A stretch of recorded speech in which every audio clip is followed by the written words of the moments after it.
Hello, I'm Mark Spontarelli, and I'm going to tell you what I like to read. Um, First one is 1984 from George Orwell.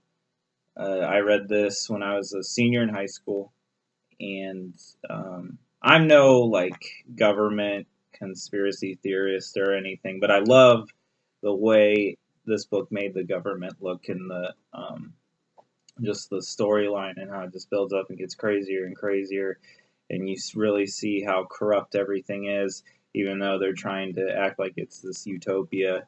It was really, really good. One of my favorite novels, definitely. And then On the Road from Jack Kerouac. I love that time period. If I go back into any time period, it would definitely be during the beatnik days, and I just love his story of traveling, all that stuff. He hitchhiked everywhere. You can't do that anymore. So this was a cool time in America where just the different way you could live and explore things. Jazz was coming out real popular and all that, and it's just really good, exciting stories in there. And then one of my favorite biographies is Heavier Than Heaven about Kurt Cobain, and Charles R. Cross wrote that one, and he's a really, really good author. But it was that, or this book really actually made me depressed afterwards. Like Kurt Cobain, I was a big fan of in high school and stuff, so I read that probably when I was in ninth or 10th grade or something. But um, it was really good, and I knew it was very accurate. You could tell it was very accurate compared to other things you'll read online about his death and all this, conspiracy thing and all that. But it was very well written, and it actually did make me feel depressed for a couple days after I read it. But it was definitely excellent.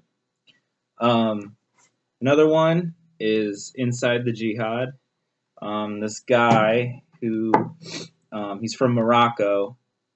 He found out that his brothers were involved with Al Qaeda, um, and so that kind of got his interest. He wasn't for it, but he was definitely against it, and he ends up becoming a spy and gets into Al Qaeda. The people that sent him out for from France sent him out, and he gets into Al Qaeda, and he is very trusted and he's very respected in there, and it's just a story inside the training camp.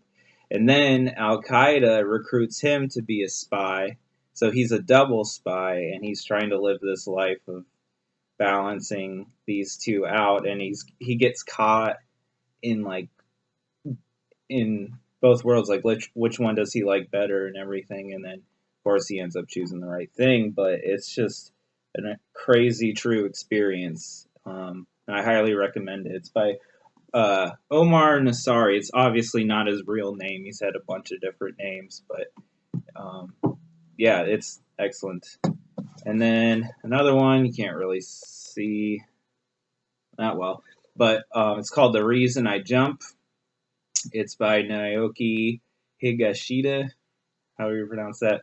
But it's this kid with autism. He wrote this book when he was 12 years old, and he's nonverbal, and so all he did was type this thing. But it's beautiful, and it's basically just will ask a question like, why do people with autism do this? And then he'll answer it. So each chapter, I guess, is like a paragraph or a page or two or so of just a quick this is why people with autism act this way in this situation.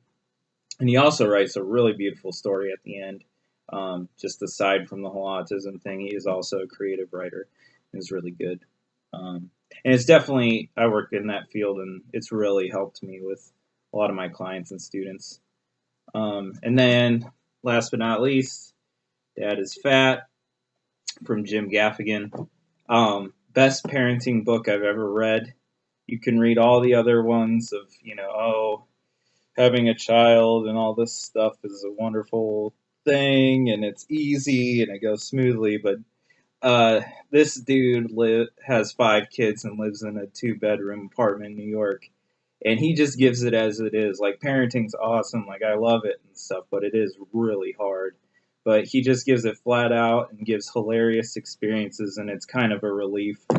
um, Being a parent, you get a sense of like, okay, somebody else knows what's going on. But definitely, whenever you find out you're gonna have kids or you do have kids, get this one. It's excellent. Yeah, that's about it. Thanks.